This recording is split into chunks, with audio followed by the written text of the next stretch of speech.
Good morning সবাইকে। তো ready হয়ে বেরিয়ে পড়েছিলাম চার্চে যাব বলে, তার আগে বাড়ি যাব। তো বৃষ্টি পড়ছিল সুন্দর, রাস্তা ভিজে ভিজে সুন্দর ওয়েদারে আমরা বেরিয়ে পড়েছিলাম। আর ওয়েদারটা এতটাই ভালো লাগে এই বৃষ্টির মধ্যে। দেখো কত মানুষ ওখানে দাঁড়িয়ে রয়েছে, একদম রাস্তায় অনেক জোরেই বৃষ্টি পড়ছিল। তো দেখতে দেখতে আমরা অনেকটা এগিয়ে আসলাম। যাচ্ছি যাচ্ছি, কোথায় যাচ্ছি দেখতে থাকো। আমার পাশে বসেছিল আমারই একজন প্রিয় মানুষ। আমরা চলে এসেছিলাম কাছাকাছি, একদম এই যে রাস্তাতে যাচ্ছি এখানেই ছিল আমার স্কুল, যেখানে আমি 5 to 10 আমি পড়েছি এখানে। তারপরে একটু ঢং করে নিচ্ছিলাম, একটু চুল ঠিক করে নিচ্ছিলাম, আর ওয়েট করছিলাম কতক্ষণে পৌঁছাবো। আর দেখতে দেখতে একদম বাড়ির সামনে চলেই আসলাম।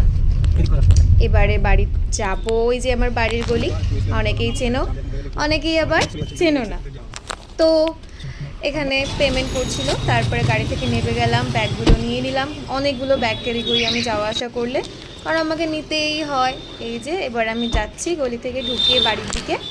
তো কিছু একটা বলছিলাম এখানে, আমার এখন মনে নেই। তো দেখো, এই যে ব্যাগ নিয়ে বাড়ির সামনে চলে এসেছি। টাটা।